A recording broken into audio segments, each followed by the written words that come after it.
आप देख रहे हैं अल्फा डिफेंस हिंदी में आपका स्वागत है। आज के इस वीडियो में हम लोग बात करेंगे आर्मीनिया के फॉर्मर डिफेंस मिनिस्टर के बारे में, जिन्होंने एक स्टेटमेंट दी है और इस स्टेटमेंट को कई सोशल मीडिया हैंडल्स, कुछ वेबसाइट्स और कुछ न्यूज एजेंसीज की तरफ से एम्पलीफाई किया जा रहा है। यहाँ पर हम लोग बात कर रहे हैं आरशाक कारापेटियन की। ये 3 अगस्त 2021 से 15 नवंबर 2021 तक आर्मीनिया के डिफेंस मिनिस्टर रहे हैं। थ्योरेटिकली भारत में तो इतने समय में प्रोविजन भी कंप्लीट नहीं होती है, लेकिन फिर भी ये फॉर्मर डिफेंस मिनिस्टर हैं आर्मीनिया के। नेचुरल है इनको हटाया गया और उसके बाद से ये प्राइम मिनिस्टर से बहुत ज्यादा खुश नहीं है। आर्मीनिया पिछले कुछ समय से कुछ ऐसी सिचुएशन में है जहां पर कोई भी उनके साथ में नहीं खड़ा है, और रशिया जो हिस्टोरिकली आर्मीनिया के साथ हमेशा था, उन्होंने भी आर्मीनिया को डिच कर दिया है। इनफैक्ट उन्होंने अजरबैजान और टर्की के साथ में एक इंटरनल डील जैसी साइन कर ली है, जिसके चलते अजरबैजान की तरफ से जब भी कोई अग्रेशन होता है तो रशिया अपना मुंह मोड़ लेता है। आरशाक कारापेटियन रशियन आर्म फोर्सेस के स्कूल से ही पढ़े हैं।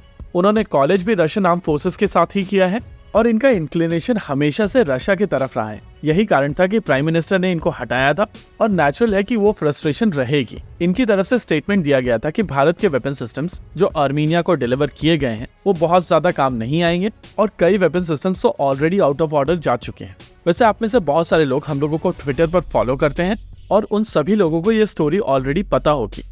कुछ समय पहले हम लोगों को एक कंपनी ने अप्रोच किया था, जिन्होंने कहा था कि हम लोगों को 4 वीडियोस करने हैं और 4 इंडियन वेपन सिस्टम्स को टारगेट करना है। ये वेपन सिस्टम्स थे पिनाका, ब्रह्मोस, स्वाति और एटैक्स। इसके लिए वो हम लोगों को $12,000 देने के लिए तैयार थे, जो कि लगभग 10 लाख इंडियन रुपीस के आसपास होता है। बेसिकली ये लोग हम लोगों को एक स्क्रिप्ट देते हैं जहां पर इन वेपन सिस्टम्स को लेकर क्वेश्चन उठाए जाने थे, और 4-4 मिनट के 4 वीडियोस हम लोगों को करने थे, जिनको बाद में कोड करके बहुत सारे आर्टिकल लिखे जाते हैं। आप लोग बिलीव नहीं करेंगे, लेकिन इस आदमी को जिस तरीके की गालियां मैंने सुनाई हैं, मुझे नहीं लगता कि इतने प्यार से किसी ने उसको लाइफ टाइम में इस तरीके की गालियां सुनाई होंगी। फॉर्मली जब हम लोगों ने इस चीज की कंप्लेन की थी, तो भारत सरकार के एक रिप्रेजेंटेटिव इसके ऊपर काम कर रहे थे, और उन्होंने हम लोगों को बताया कि ये कंपनी अजरबैजान की कंपनी थी।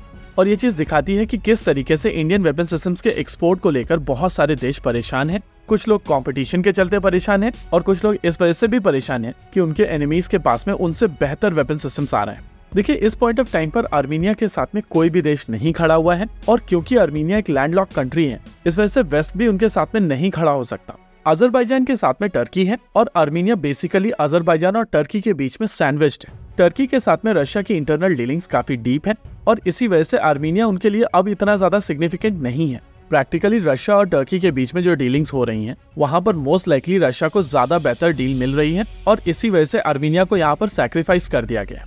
आर्मीनिया के सपोर्ट में अगर किसी देश को खड़ा होना है तो उनको ईरान की आवश्यकता है, और ये चीज हम सभी जानते हैं कि वेस्ट इस समय ईरान की गुड बुक्स में नहीं है। ईरान के साथ अगर किसी को भी कुछ करना है तो वो देश या तो चाइना होगा और या फिर भारत। यानी कि इस पॉइंट ऑफ टाइम पर अगर कोई देश आर्मीनिया की हेल्प कर सकता है तो वो भारत ही है। और रही बात भारत के वेपन सिस्टम्स की, तो कोई भी वेपन सिस्टम उतना ही केपेबल होता है जितना उसके पीछे खड़ा हुआ आदमी, और इसी वजह से आर्मीनिया की डिफेंस फोर्सेस की ट्रेनिंग बहुत इंपॉर्टेंट एस्पेक्ट है। इसके अलावा Armenia bits and pieces acquire कर रहा है, और अभी तक उनकी तरफ से होलिस्टिक सिस्टम्स अक्वायर नहीं किए गए।